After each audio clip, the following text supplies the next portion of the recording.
So hey guys, welcome back to my channel. और आज का वीडियो इंपॉर्टेंट से भी इम्पोर्टेंट होने वाला है, क्योंकि आज मैं लेकर आया हूँ ऐसे टॉप 30 क्वेश्चन जो पेपर में पूछे जा चुके हैं। अभी तक गवर्नमेंट के जितने भी एग्ज़ाम हुए हैं वो सभी एग्ज़ाम में ऐसे प्रश्न पूछे जा चुके हैं। सो वही टॉप 30 क्वेश्चन आज हम देखने वाले हैं। सो वीडियो के अंत तक बने रहे ताकि समझे कि ये प्रश्नों के उत्तर कौन से हैं, और जब कभी भी आप पेपर देने बैठे तो अगर ऐसे प्रश्न आते हैं तो उसका सही आंसर आप दे सको। सो अगर आप चैनल पर नए होंगे तो इसे सब्सक्राइब करना न भूलें और बेल आइकन को दबा दें ताकि मेरे अगले वीडियोस के नोटिफिकेशन आपको समय पर मिल जाए और आपकी अच्छी तैयारी हो जाए पेपर के लिए, क्योंकि मैं आपको यहाँ पेपर की तैयारी करवाने वाला हूँ। सो शुरू करते हैं हमारा वीडियो। सो सबसे पहले जो हमारा प्रश्न है वो है, भारत की सबसे ऊँची मीनार कौन सी है? इम्पॉर्टेंट प्रश्न है, ये प्रश्न रेलवे में आया हुआ है। सो इसका जो सही जवाब हो जाएगा वो है ऑप्शन सी, कुतुब मीनार। कुतुब मीनार जो है वो भारत की सबसे ऊंची मीनार है, कुतुब मीनार। इम्पॉर्टेंट प्रश्न है, याद में रखें इसका आंसर। अगर पेपर में आता है तो सही आंसर होगा इसका कुतुब मीनार। अगला सवाल है, विद्युत बल्ब के अंदर कौन सी गैस भरी जाती है? इम्पॉर्टेंट प्रश्न है, ये प्रश्न एसएससी के एग्ज़ाम में पूछा जा चुका है। सो बाकी भी एग्ज़ाम में ये रिपीट हो सकता है, तो इसे ध्यान में रखें। आंसर हो जाएगा इसका option C, argon. Argon gas जो है वो विद्युत बल्ब के अंदर भरी जाती है। सो आर्गन गैस याद रखें। अगला सवाल है, लाल नदी किस देश में बहती है? प्रश्न इम्पोर्टेंट है, ये प्रश्न भी पूछा जा चुका है। सो इसका सही जवाब हो जाएगा ऑप्शन बी, वियतनाम। वियतनाम में लाल नदी बहती है। अगला सवाल है, भारत के राष्ट्रीय गान को गाने की समय की अवधि कितनी होती है? यहाँ पे राष्ट्रीय गीत लिखा हुआ है, लेकिन यहाँ पे करेक्शन कर ले, ये है राष्ट्रीय गान। सो राष्ट्रीय गान को गाने की समय की अवधि होती है, सही आंसर इसका है option D, 52 second. 52 second rule के हिसाब से हमें 52 सेकेंड के अंदर, यानी लिमिट, एक आखिरी लिमिट है 52 सेकेंड तक हमारा राष्ट्रीय गान खत्म हो जाना चाहिए। सो इम्पोर्टेंट प्रश्न है, ये प्रश्न यूपी पुलिस में, एसएससी में और रेलवे के एग्ज़ाम में पूछा जा चुका है। सो ये मोस्ट इम्पॉर्टेंट प्रश्न है, याद में रखें। आंसर है 52 सेकेंड। अगला सवाल है, भारतीय मुद्रा का नाम रुपया किसने रखा था? इम्पॉर्टेंट प्रश्न है, ये प्रश्न 2 बार रेलवे में आ चुका है। सो इसका सही जवाब है ऑप्शन ए, शेर शाह। शेर शाह ने रखा था भारतीय मुद्रा का नाम रुपया, शेर शाह ने रखा था। इम्पॉर्टेंट है, याद रखें, भारतीय रुपया, शेर शाह। अगला सवाल है, उगते सूर्य की भूमि किस देश को कहा जाता है? मोस्ट इम्पॉर्टेंट प्रश्न है, ये प्रश्न को याद में रख ले। तो इसका जो सही जवाब हो जाएगा वो है बी, जापान। जापान देश को उगते हुए सूर्य की भूमि का देश भी कहा जाता है। अगला सवाल है, भारत के कितने राज्य बांग्लादेश की सीमा से लगते हैं? प्रश्न इम्पॉर्टेंट है, ये यूपीएससी के पेपर में आ चुका है। इसका सही जवाब हो जाएगा ऑप्शन डी, 5 राज्य। 5 राज्य से मिलते हैं बांग्लादेश की सीमा। सो इम्पॉर्टेंट प्रश्न है, इसे याद में रख ले। अगला सवाल है, जियो और जीने दो किसका नारा था? सो इम्पॉर्टेंट है, ये प्रश्न आ चुका है रेलवे के एग्ज़ाम में। तो इसका सही जवाब हो जाएगा ऑप्शन बी, महावीर स्वामी। भगवान महावीर स्वामी जी ने जियो और जीने दो का नारा दिया था।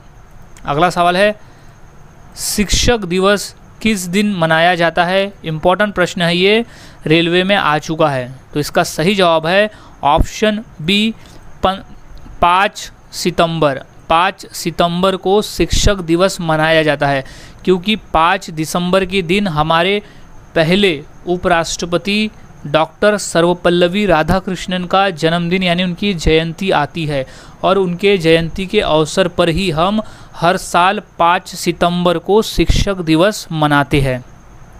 अगला सवाल है, तिरंगे पर अशोक चक्र किसने लगवाया था? इम्पॉर्टेंट प्रश्न है, ये पेपर में आ चुका है। तो इसका राइट आंसर हो जाएगा option A, Bhimrao Ambedkar. Doctor Bhimrao Ambedkar ने तिरंगे पर अशोक चक्र लगवाया था? इम्पोर्टेंट प्रश्न है, याद में रखिए। इसका आंसर है भीमराव अंबेडकर जी ने अशोक चक्र पर, तिरंगे पर अशोक चक्र लगवाया था। अगला सवाल है, सौरमंडल का सबसे हल्का ग्रह कौन सा है? यानी डेंसिटी के अनुसार सबसे हल्का यानी सबसे कम डेंसिटी वाला ग्रह कौन सा है? इम्पोर्टेंट प्रश्न है। ये प्रश्न 2 बार यूपी पुलिस के एग्ज़ाम में आ चुका है। तो इसका सही जवाब है ऑप्शन बी, शनि ग्रह। शनि ग्रह है सौरमंडल का सबसे हल्का ग्रह है शनि ग्रह, याद रखें। आंसर इज शनि ग्रह।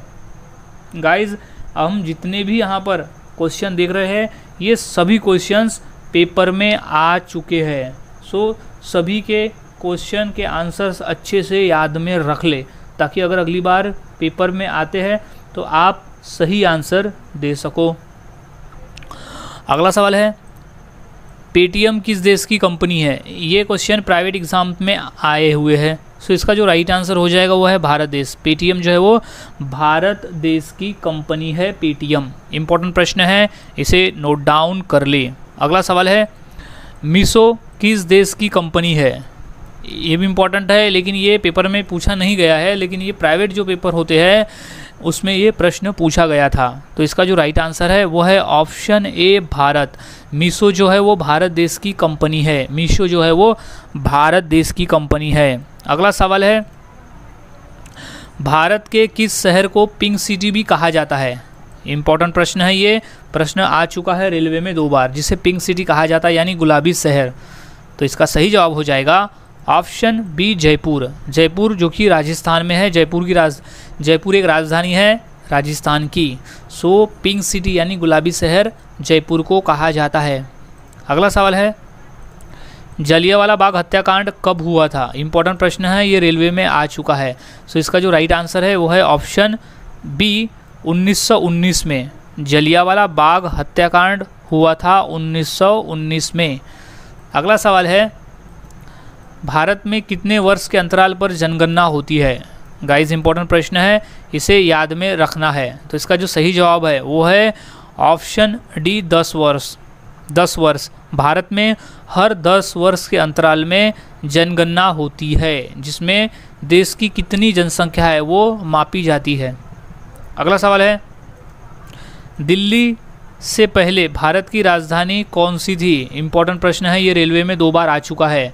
सो इसका सही जवाब है ऑप्शन डी, कोलकाता। कोलकाता जो है वो दिल्ली से पहले भारत की राजधानी हुआ करती थी, कोलकाता। इंपॉर्टेंट प्रश्न है ये, कोलकाता। अगला सवाल है, इंडोनेशिया का राष्ट्रीय खेल क्या है? प्रश्न इंपॉर्टेंट है, यूपी पुलिस के एग्ज़ाम में आ चुका है। सो इसका सही जवाब हो जाएगा ऑप्शन डी, बैडमिंटन। बैडमिंटन जो है वो इंडोनेशिया का राष्ट्रीय खेल है। अगला सवाल है, भगवान श्री राम के पिता का क्या नाम था? इंपॉर्टेंट प्रश्न है, ये आया था रेलवे में। सो इसका जो सही जवाब हो जाएगा वो है ऑप्शन डी, दशरथ। राजा दशरथ। राजा दशरथ। अगला सवाल है, कैप्टन कूल के नाम से किसे जाना जाता है? गाइस, ये पेपर में आ चुका है रेलवे में कि कैप्टन कूल किस कैप्टन को कहा जाता है, कौन से कैप्टन कूल के नाम से जाना जाता है। सो इसका जो राइट आंसर हो जाएगा वो है ऑप्शन ए, महेंद्र सिंह धोनी। महेंद्र सिंह धोनी को कैप्टन कूल के नाम से भी जाना जाता है, क्योंकि उनका दिमाग हमेशा ठंडा रहता है। अगला सवाल है, विवेकानंद रॉक मेमोरियल कहाँ स्थित है? इंपॉर्टेंट है, ये पेपर में आ चुका है एसएससी के। सो इसका सही जवाब है ऑप्शन डी, तमिलनाडु। तमिलनाडु में है। विवेकानंद रॉक मेमोरियल मौजूद है तमिलनाडु में। अगला सवाल है, काजीरंगा राष्ट्रीय पार्क कहाँ है? इंपॉर्टेंट प्रश्न है, ये प्रश्न पेपर में आ चुका है। सो गाइज, इसे इंपॉर्टेंट कर ले कि काजीरंगा नेशनल पार्क है असम राज्य में। इंपॉर्टेंट प्रश्न है, असम राज्य में स्थित है काजीरंगा नेशनल पार्क। अगला सवाल है, गायत्री मंत्र किस पुस्तक से लिया गया है? प्रश्न रेलवे में आ चुका है और एसएससी में भी आया हुआ है। सो इसका जो राइट आंसर है वो ऋग्वेद। गायत्री मंत्र जो है वो ऋग्वेद पुस्तक से लिया गया है। गायत्री मंत्र लिया गया है ऋग्वेद पुस्तक से। अगला सवाल है, मोहनजोदाड़ो कहाँ स्थित है? इंपॉर्टेंट प्रश्न है, ये प्रश्न आ चुका है। तो इसका जो राइट आंसर है वो है ऑप्शन ए, सिंध में। मोहनजोदाड़ो स्थित है सिंध में। अगला सवाल है, महात्मा गांधी को सर्वप्रथम राष्ट्रपिता किसने कहा? इम्पॉर्टेंट है, ये पेपर में 2 बार आ चुका है। तो इसका जो राइट आंसर हो जाएगा वो है ऑप्शन सी, सुभाष चंद्र बोस। सुभाष चंद्र बोस ने पहली बार यानी सबसे पहली बार महात्मा गांधी को राष्ट्रपिता कहकर संबोधित किया था। सो Subhash Chandra Bose is right answer. अगला सवाल है, चोल शासकों की भाषा क्या थी? प्रश्न इंपॉर्टेंट है, ये प्रश्न एसएससी के एग्जाम में आ चुका है। सो इसका सही जवाब है ऑप्शन ए, तमिल। तमिल भाषा थी, चोल शासकों की भाषा थी तमिल भाषा। अगला सवाल है, भारत का प्राचीन भाषा कौन सी है? प्रश्न इंपॉर्टेंट है, प्रश्न रेलवे में और एसएससी के एग्ज़ाम में आ चुका है। सो इसका राइट आंसर हो जाएगा ऑप्शन ए, संस्कृत। संस्कृत भाषा जो है वो भारत की सबसे पुरानी भाषा है, सबसे प्राचीन भाषा है। अगला सवाल है, देश के एकमात्र किस राज्य की राजभाषा अंग्रेजी है? प्रश्न इंपॉर्टेंट है, याद में रखना है। तो इसका जो राइट आंसर है वो है ऑप्शन ए, नागालैंड। नागालैंड एक ऐसा राज्य है जिसकी राजभाषा अंग्रेजी है। भारत का एकमात्र राज्य जो है वो है नागालैंड, क्योंकि नागालैंड में मेजॉरिटी में वहाँ के लोग अंग्रेजी बोलते हैं, इसलिए वहाँ की राजभाषा अंग्रेजी है।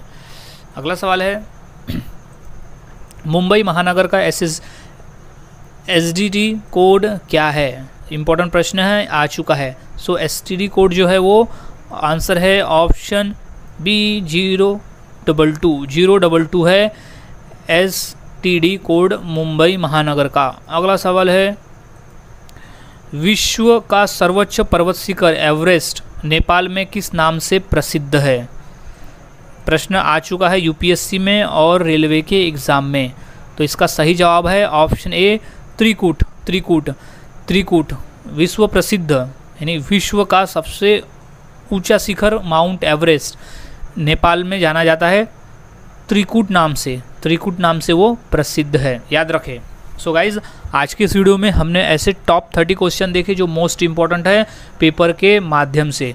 ये हर पेपर के लिए इंपॉर्टेंट है, प्राइवेट हो या फिर हो गवर्नमेंट एग्जाम, क्योंकि ये क्वेश्चन आए हुए हैं। तो ये क्वेश्चन को अच्छी तरह से याद कर ले, क्योंकि क्वेश्चन रिपीट हो सकते हैं। सो मिलता हूँ ऐसे और नए इंपॉर्टेंट जीके के साथ अगली वीडियो में। अगर आप चैनल पर नए होंगे तो इसे सब्सक्राइब करना ना भूलें और बेल आइकन को दबा दें, ताकि मैं ऐसे ही वीडियोज़ आपके लिए लाता रहूँ और आपको पेपर के लिए तैयार मैं करता रहूँ।